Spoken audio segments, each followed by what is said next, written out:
10 off 2 balls at the end was what was required for the Chennai Super Kings, and Ravindra Jadeja did it. It's absolutely worth a few minutes of your time if you follow cricket in any way. Bharat Sundaresan has walked us through this tournament at key stages. Bharat, it seemed written in the stars that it would come down to the last ball. Welcome.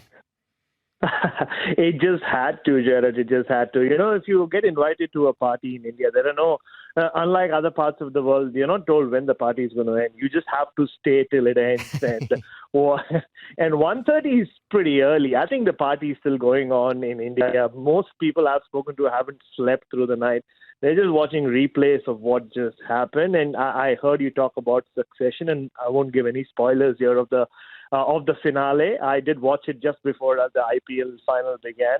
But one thing was different, though. Logan Roy, the godfather of Succession, didn't make it to the finale. The godfather of the IPL, MS Dhoni, certainly did.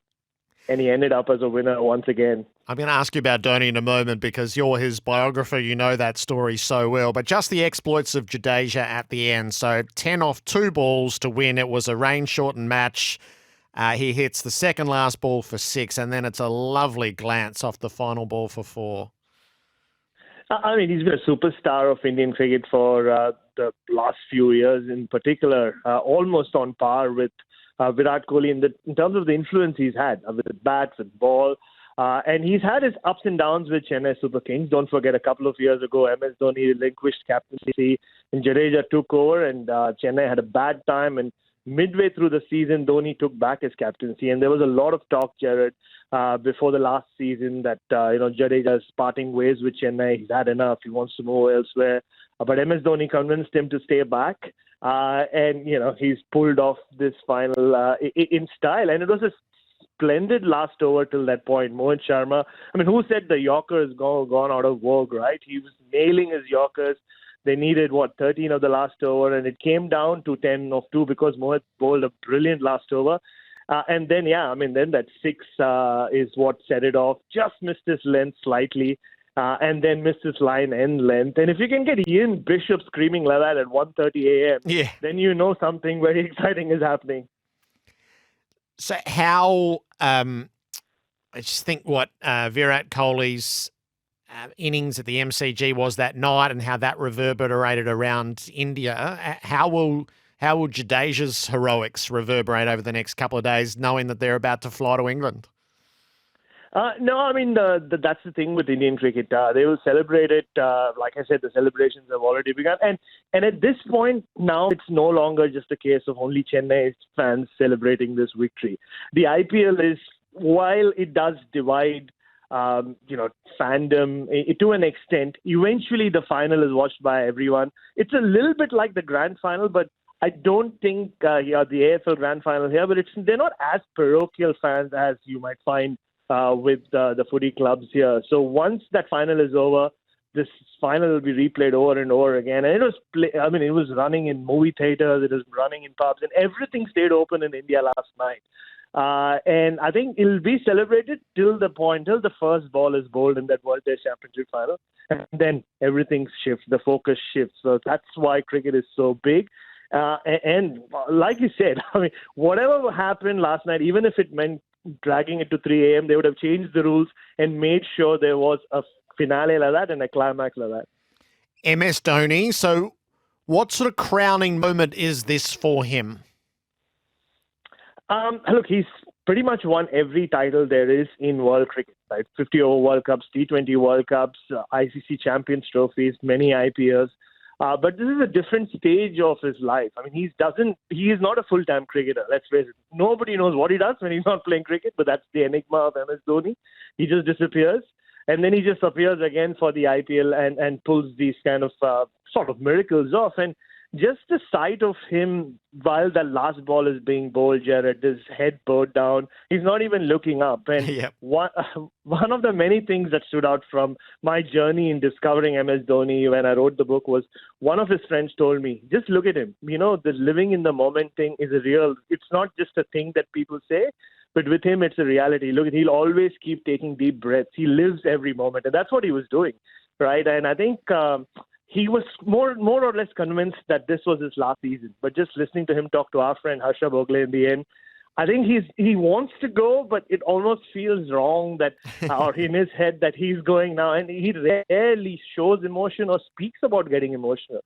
And you heard him talk about how he had tears in his eyes when everybody was chanting his name during the first game. And it's just happened. Like we said last week we spoke, it has been like a farewell tour for him. But let's wait and watch. You never know with MS Dhoni. Like I said, it's good. The book keeps selling, Gerard. It does. And there's nothing, being able to add to a book is one of the great joys of life. And Bharat, in that 35 seconds was the wrestling metaphor for us as he just worked the crowd. It feels like the right time to recite, oh, no, I'm not going to retire. He's a master, isn't he? He's really good at playing with the crowd in that sense, and just playing with the media. He did that throughout his international career anyway, I can tell you for sure. No, I mean it's a fairy tale, right?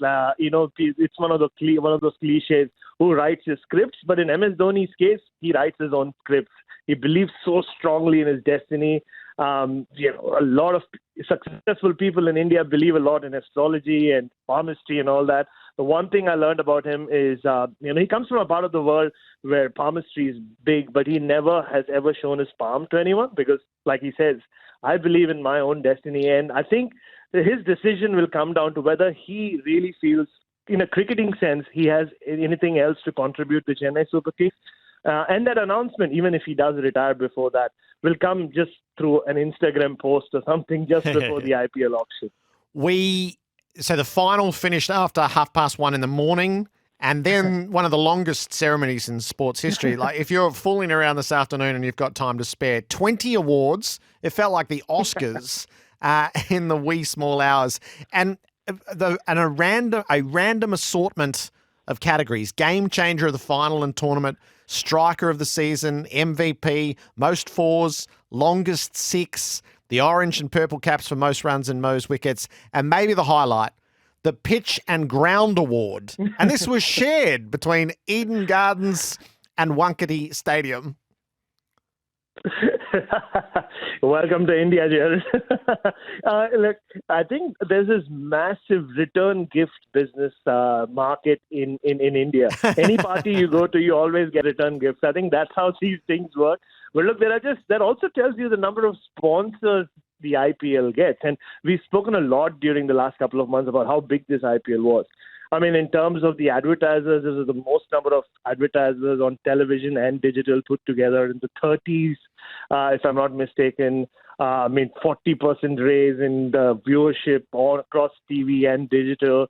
The number of awards as well. And not to forget all the...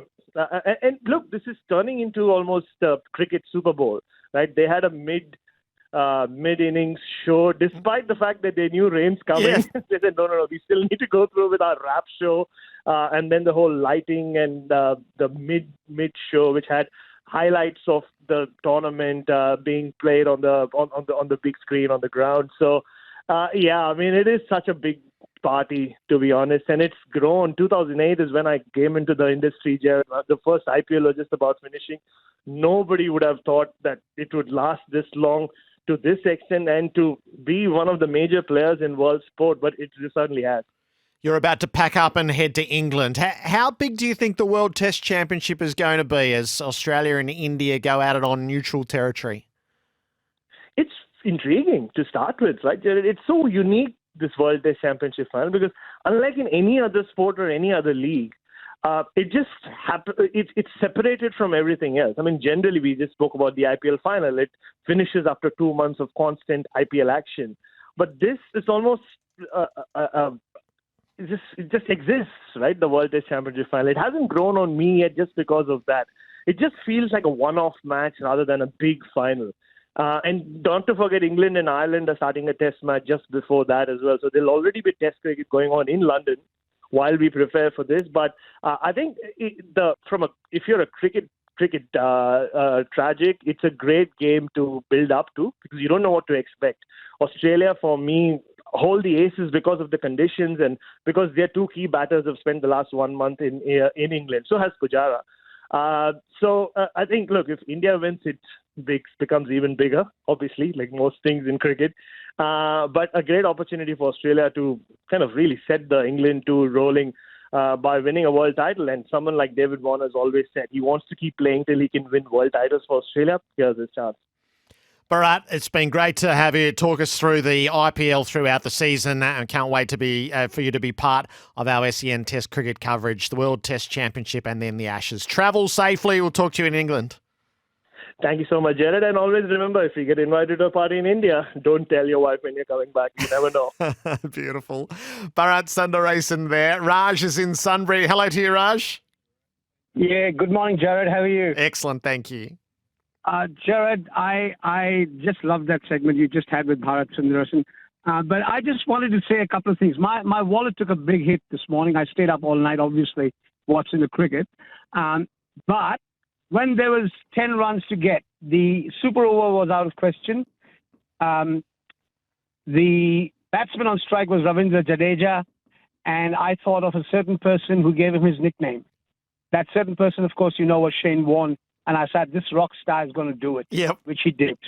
And that's, there is destiny, and there's the great sentiment, and obviously the cult following with MS Dhoni. But as an Australian Indian, my mind went back to Shane Warne, and I thought, wow, what a champion he was. But more than that, he was such a great judge of cricketing ability that he picked Jadeja to be a rock star in his first season with Rajasthan Royals a long time ago, when Shane Warne took them to the first IPL victory. And that's what I thought of with two balls to go.